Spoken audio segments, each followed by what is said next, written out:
Hello बच्चों, क्या हाल चाल। ओके, चलो लास्ट हमने कुछ ऐसे रिवीजन लेक्चर में रिलेटिव वेलोसिटी कर ली। उसका concept I think so it is clear. Okay, चलो अब आज जो है हम रिवीजन करने जा रहे हैं all equations regarding with the chapter number 3 as well as 4. That means just we will list out the all equations. तो चलो चैप्टर नंबर 3 से regarding we have started the chapter number 3 from path length and displacement. तो path length means total distance covered by the particle and displacement means only the change in position of the particle. तो उससे related हमने उसका difference में बोल दिया कि the path length is always positive, displacement may be positive, negative और zero. Path length कभी जीरो नहीं होगी। ओके, फिर उसी से हमने बोल दिया कि speed, average speed and average velocity. तो उसमें भी बोला कि एवरेज स्पीड ऑलवेज पॉजिटिव, कभी जीरो नहीं होगी, एंड एवरेज वेलोसिटी में भी पॉजिटिव, नेगेटिव और जीरो। ओके, क्योंकि वो रिलेशन होता है पाथ लेंथ से एवरेज स्पीड मिलेगी और डिस्प्लेसमेंट से हमें एवरेज वेलोसिटी मिलती है। तो उसी से रिलेटेड अगर हम ऐसे कोई भी ऐसे पाथ लेंथ या डिस्प्लेसमेंट और पर्टिकुलरली वेलोसिटी और स्पीड से रिलेटेड सिंबल करें तो सिंबल तो एक ही है हमारे पास। अगर हम बोल दें कि एवरेज स्पीड और एवरेज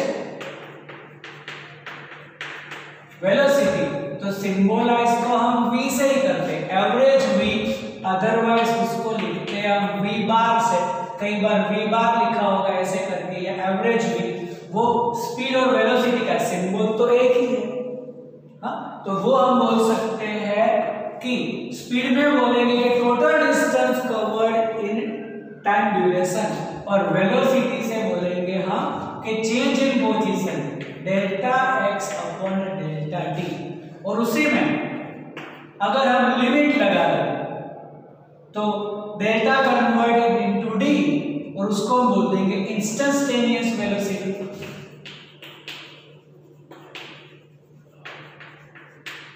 इंस्टेंटेनियस वेलोसिटी अगर हम बोल दें then instantaneous velocity is v, तो वो कब होगा, तो बोल देंगे limit delta t tends to 0 the delta x upon delta t means dx upon dt is a derivative of displacement with respect to time. It's called instantaneous velocity.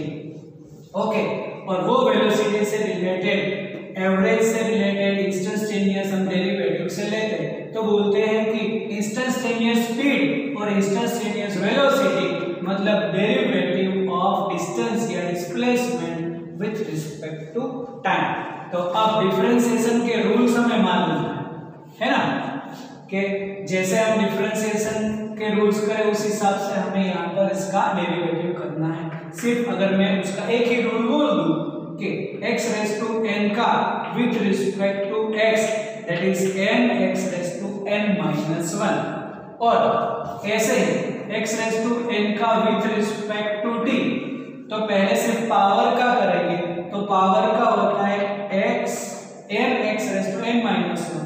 अब base और with respect अलग है, तो हम बोलते हैं chain rule के हिसाब से dx अपॉन dt हम मल्टीप्लाई कर देंगे। ओके, फिर उसी चैप्टर में हमने कुछ इक्वेशंस ऑफ मोशन कर दी।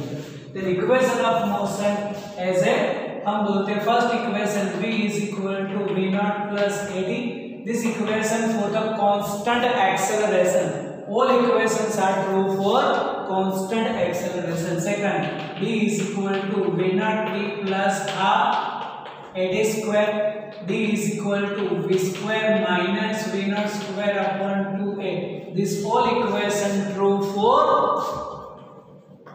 constant एक्सेलरेशन, रिटार्डेशन है तो माइनस के आ जाएगा। फिर ऐसे ही ग्रेविटी के लिए, फ्री फॉल के लिए, तो फ्री फॉल में हम बोलते हैं इनिशियल वेलोसिटी 0 होगी, तो अंडर ग्रेविटी के लिए भी फॉर्मूला हो जाएगी जैसे v = v0 + gt, मतलब ग्रेविटी से रिलेटेड a = g हम बोल सकते हैं, तो कन्वर्ट हो जाएगी। अब इसमें हमें डायरेक्शन स्पेसिफाई करनी है कि अगर हम ऑब्जेक्ट को ऊपर थ्रो कर रहे हैं then upward direction considered as a positive, then downward direction considered as negative. So whenever object is moving in upward direction, at that time velocity in upward direction positive, displacement also positive, but acceleration is negative क्योंकि g जो है वो downward में है।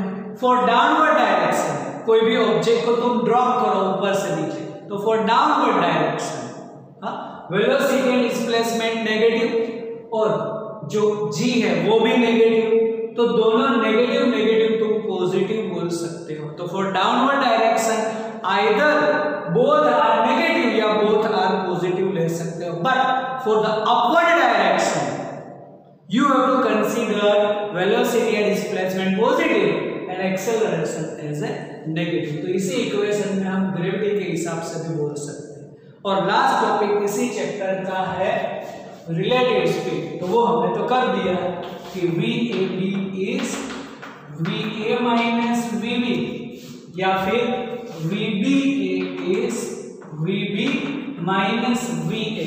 अब अगर दोनों same direction में है तो हमने बोला था कि माइनस से मिलेगी, लेकिन अगर दोनों ऑपोजिट डायरेक्शन में तो रिलेटिव वेलोसिटी प्लस से मिलेगी, क्योंकि एक नेगेटिव नेगेटिव पॉजिटिव हो जाएगा। वो रिलेटिव वेलोसिटी के कॉन्सेप्ट में कर दिया है, इसके डिटेल में हम यहाँ पे नहीं जाएंगे।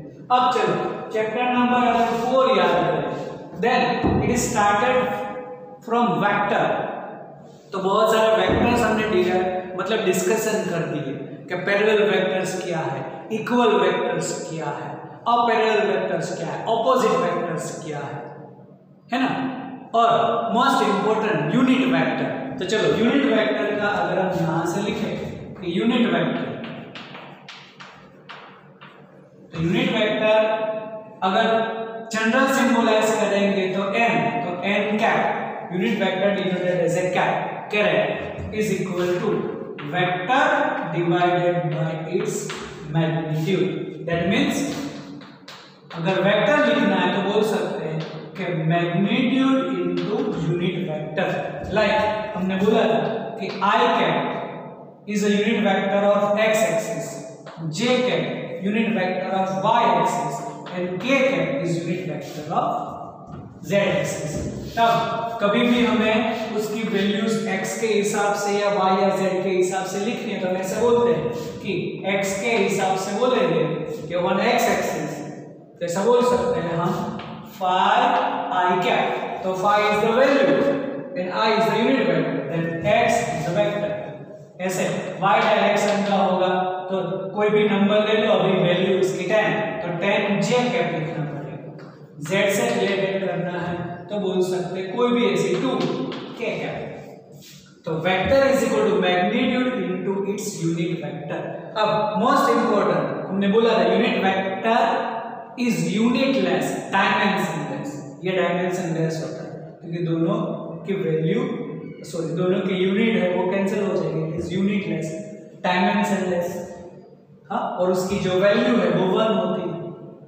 ओके, तो और फिर उसके बाद हमने कंपोनेंट ऑफ वेक्टर्स किए हैं। तो कंपोनेंट ऑफ वेक्टर्स में हमने बोला था कि चलो ये x है, ये y है और यहाँ पर कोई भी हमारा वेक्टर है which makes angle theta with x axis।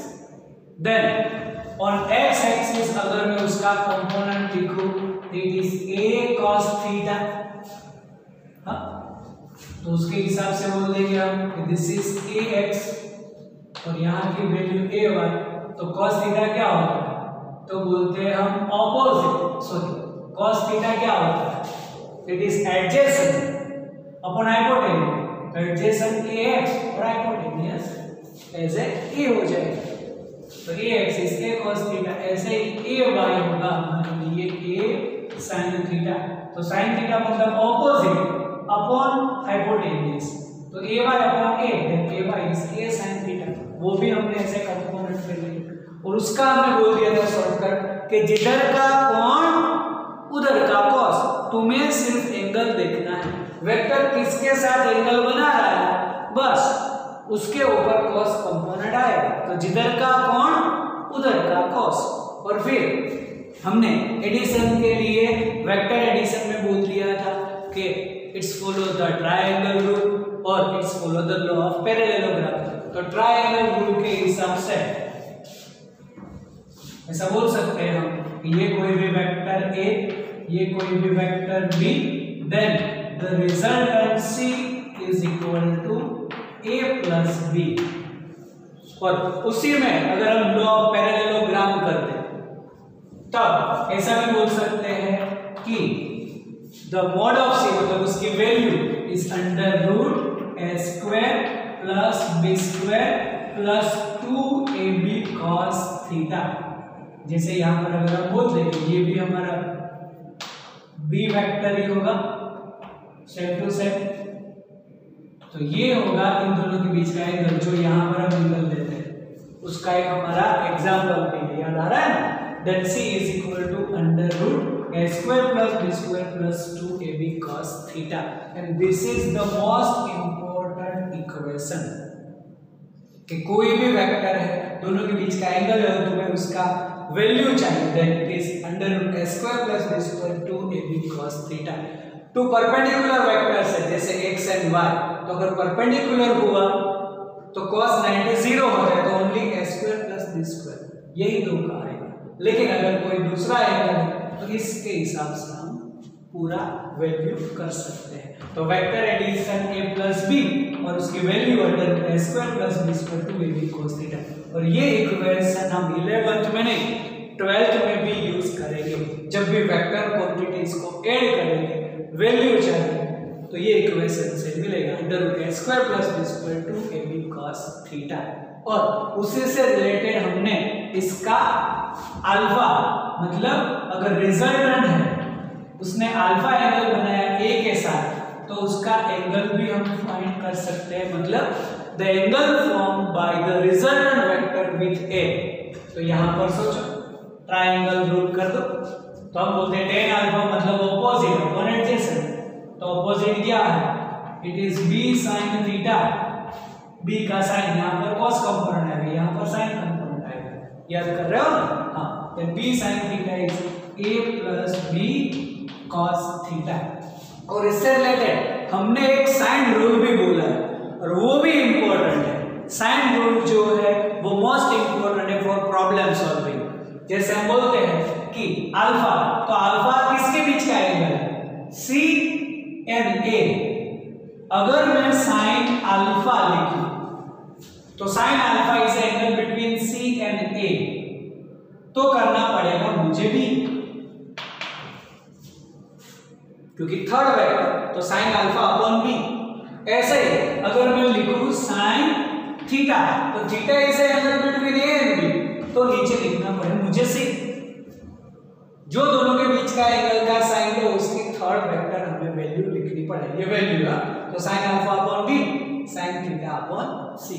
और फिर अगर यहां पर मैं कुछ भी एंगल बोल दूं, चलो कुछ भी एज ए बीटा, तो बीटा एंगल किसके बिटवीन होगा, तो beta is angle between C and B, then sine beta तो सी एंड बी के बीच का एंगल है then upon A.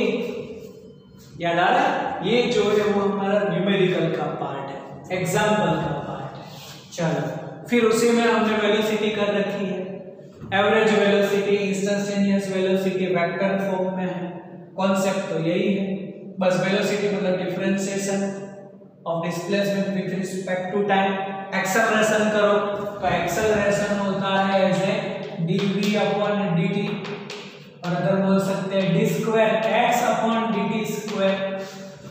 Double derivative of displacement दिया और पूछा है कि उसका एक्सेलरेशन करो तो डायरेक्ट नहीं मिलता, डिस्प्लेसमेंट का पहला डेरिवेटिव वो वेलोसिटी, उसका आगे डेरिवेटिव इज द एक्सेलरेशन, तो उसको हम इन शॉर्ट बोल सकते हैं d square x upon dt square, velocity का डिफरेंशिएशन एक्सेलरेशन। और उससे रिलेटेड अपने बहुत सारे अलग अलग ग्राफ भी कर रखे हैं। अब यहाँ पर ग्राफ का रिवीजन नहीं कर रहे हम कि स्टेडी मोशन के लिए ग्राफ क्या होगा, यूनिफॉर्म मोशन के लिए ग्राफ क्या होगा, यूनिफॉर्म एक्सेलरेशन के लिए ग्राफ क्या होगा, वो एक बार टेक्स्ट बुक में से पूरा फॉलो कर दो, या मैंने जो पैम्पलेट दिया है तुम लोगों को उसको फॉलो करो। हाँ, कि उसमें सभी टाइप के ग्राफ हमने डिस्कशन कर रखे हैं। हाँ, और अगर समझ में ना आए तो मुझे पर्सनली फोन कर दो, तो मैं ग्राफ जो है वो इजीली हम एक्सप्लेन या तुम्हें समझा सकता हूँ। लेकिन सभी ग्राफ यहाँ पर आज हम रिवाइज नहीं कर रहे, only we are revising the equations. और फिर उससे में वापस इक्वेशंस ऑफ मोशन है वेक्टर टर्म्स में, वो सब ऐसे ही, कोई डिफरेंस नहीं।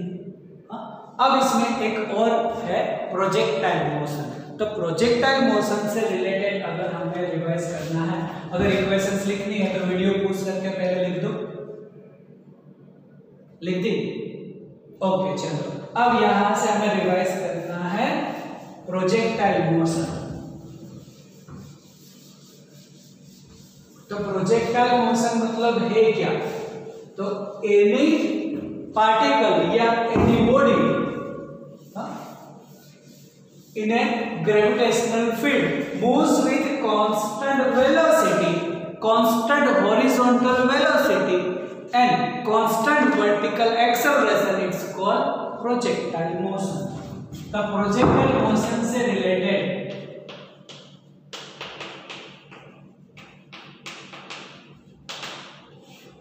हमें इक्वेशंस डिराइव करनी है। तो चलो यहां से बोलते हैं ये कोई भी x एक्सिस y एक्सिस, यहां से कोई भी ऐसे फुटबॉल को हम किक करें, then this football moves with constant horizontal velocity and constant vertical acceleration, it's called projectile motion and the football is called projectile. जो पार्टिकल प्रोजेक्टाइल मोशन करे उस पार्टिकल को बोलते हैं प्रोजेक्टाइल। तो यहां से हमने इसको ऐसे किक किया है, तब यहां पर उसकी initial velocity along with the tangent by making angle theta naught। Okay, तो यहां पर हमें इसके दो कंपोनेंट मिल जाएंगे, x एक्सिस के ऊपर y एक्सिस के ऊपर। x के ऊपर क्या लिखेंगे? v naught x is v naught cos theta naught and v naught y क्या लिखेंगे?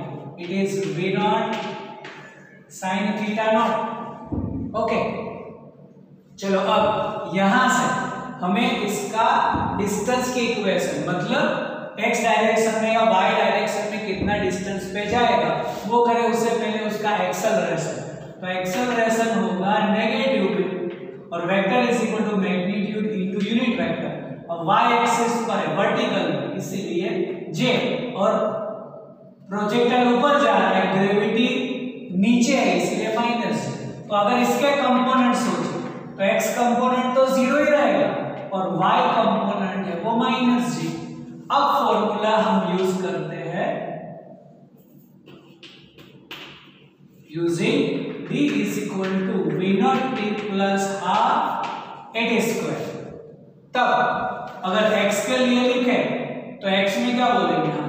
v naught x t plus half a x square।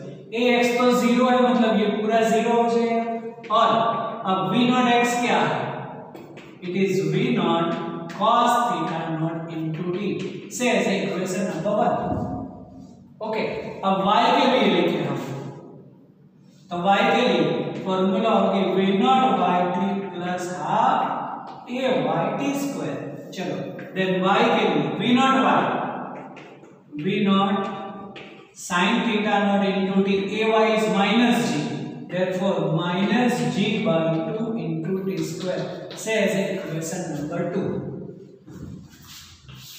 अब फर्स्ट क्वेश्चन इससे रिलेटेड हो सकता है कि derive the path of the projectile या prove the path of the projectile is parabola.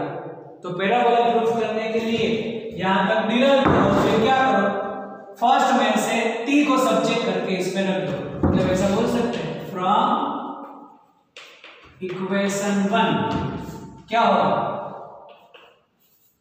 t is equal to x upon v not cos theta naught, बस ये रख दो। फ्रॉम इक्वेशन 2 क्या होगा, y इज इक्वल टू क्या बोल सकते हैं हम, v naught sine theta naught t x upon v not cos theta naught minus g by 2 t square x square upon v naught square cos square theta naught. Okay, then v naught cancel, it is tan theta naught x minus g by 2 v naught square cos square theta naught into x square. Then we can compare y is equal to ax minus bx square. This is the equation of parabola. Therefore path of the projectile is parabola. मतलब अगर हम ऐसे कोई भी object को kick करें तो overall motion उसकी ऐसी होगी, ये इनिशियल वेलोसिटी, ये थीटा नॉट, यहाँ पर इसकी मैक्सिमम हाइट और ये बोलते हैं रेंज, ओवरऑल मोशन ऐसी होगी। ये शेप बोलते हैं पैराबोला, मैथ्स में ये शेप को बोलते हैं पैराबोला, और ये पैराबोला की इक्वेशन ऐसी मिली, this is the equation of parabola. तो यहाँ तक हम ऐसे फर्स्ट क्वेश्चन पूछ सकता है। चलो अब यहां से आगे करना है कि time required to reach at maximum height. तो मैक्सिमम हाइट पर क्या होगा, वर्टिकल वेलोसिटी जीरो होगी ना, तो वर्टिकल वेलोसिटी जीरो होगी, हॉरिजॉन्टल कभी जीरो नहीं होगी। तो वेलोसिटी के लिए क्या करें, तो दोनों का पहले तो इक्वेशन 1 और 2 का डिफरेंशिएशन कर देते हैं, तो हमें उसकी वेलोसिटी मिलेगी। तो चलो अब यहां पर मैं vx बोलूं तो vx क्या होगा, dx अपॉन dt, तो इसका डिफरेंशिएशन जिसमें v naught constant, theta constant मतलब ये पूरा कांस्टेंट, और t का differentiation with respect to t तो 1 होगा, it is v not cos theta naught. और इक्वेशन 2 के हिसाब से vy is equal to dy upon dt, then what about the vy, तो v नॉट साइन थीटा वो कांस्टेंट है, t का 1 मतलब 1 मल्टीप्लाई में गया, minus g by 2, t square का क्या होगा डिफरेंशिएशन 2t, तो 2 कैंसिल हो गया, माइनस gt। ये इक्वेशन नंबर 3, ये इक्वेशन नंबर 4, या इसको बोलते इक्वेशन नंबर 3, तो ये हो जाएगी 4 और ये हमारी इक्वेशन नंबर 5। ओके, तो यहां पर देखो वेलोसिटी कांस्टेंट होगी, कौन सी, हॉरिजॉन्टल, तो कांस्टेंट हॉरिजॉन्टल वेलोसिटी और कांस्टेंट वर्टिकल एक्सेलरेशन, ये हो गए प्रोजेक्टाइल मोशन। चलो अब चाहिए हमें time required to maximum height. तो time required to maximum height के लिए क्या करेंगे, उसकी वर्टिकल वेलोसिटी जीरो होगी। देखो हॉरिजॉन्टल में तो टाइम है ही नहीं, हॉरिजॉन्टल वेलोसिटी तो कांस्टेंट ही रहेगी, और वही डेफिनेशन है। तो अब यहां पर क्या करेंगे, vy को 0 कंसीडर कर दे, अगर इसको 0 कंसीडर करो तब ये यहां पर पहुंचेगा, तो हॉरिजॉन्टल वेलोसिटी तो रहेगी उसकी, और इसीलिए वो आगे जाएगा। चलो then it is v naught sin theta naught minus gt, then t के लिए मैं बोल सकता हूं v naught sin theta naught upon g। Okay, अब ये हुआ time required to reach maximum height. अब बोलते हैं टाइम ऑफ फ्लाइट, तो टाइम ऑफ फ्लाइट क्या होगा, डबल, तो 2v naught sin theta naught upon g। Okay, अब यही मैक्सिमम हाइट के लिए, तो मैक्सिमम हाइट मतलब कहां पर, y में, अगर वही t की वैल्यू इक्वेशन 2 में रखे हम, तो फ्रॉम इक्वेशन 2 y की जगह पर मैं h लिख दूं। ओके, और v naught sine theta naught, t की जगह पर ये आएगा v naught sine theta naught upon g minus g by two t square मतलब v naught square sine square theta naught upon g square. तो पूरी इक्वेशन को सोल्व करो। ये है v naught square sine square theta naught upon g minus एक g cancel हो जाएगा v naught square sine square theta naught upon 2g। तब जो भी है उसका इक्वेशन को इसमें से कॉमन निकालो 1 minus 1/2 is 1/2 therefore v naught square sine square theta naught upon 2g this is the maximum height. चलो नाउ फॉर द रेंज, तो रेंज r के लिए तो मतलब हॉरिजॉन्टल डिस्टेंस मतलब ये t की जगह पर क्या करो tf। तो रेंज के लिए इक्वेशन नंबर 1 x की जगह पर r v not cos theta naught और t की जगह पर tf 2v naught sin theta naught upon g। ये cos है cos थीटा नॉट, तो क्या होगा v naught square into 2 sine theta into cos theta upon g. तो 2 sine theta into cos theta होता है साइन 2 थीटा। ये मैथमेटिकल इक्वेशन है वो तुम्हें लर्न करना कि sine 2 theta is 2 sine theta into cos theta. तो ये हो जाएगा v naught square sine 2 theta by ji.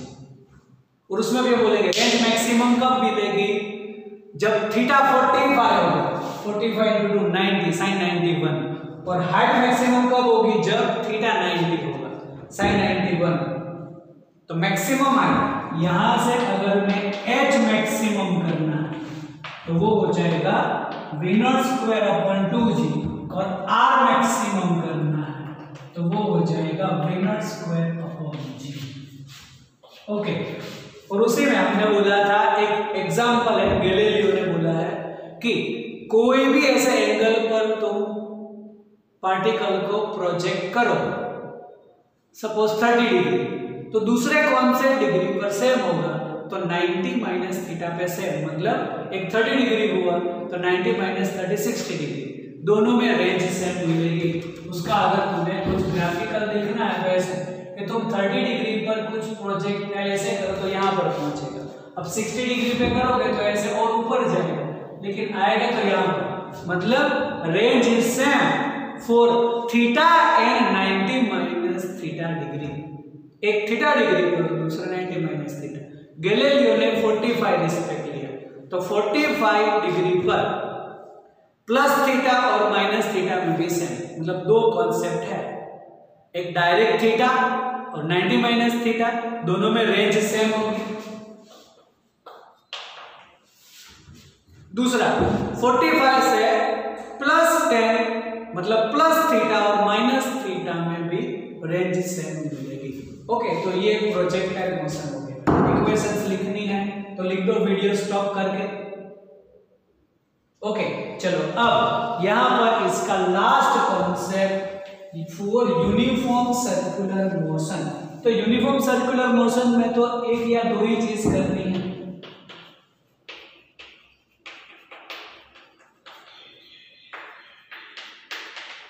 Uniform circular motion के अंदर हम डायरेक्ट बोल सकते हैं centripetal acceleration is v square upon r। r is the radius of the circular path. इसको बोलते हैं centripetal acceleration v square by r।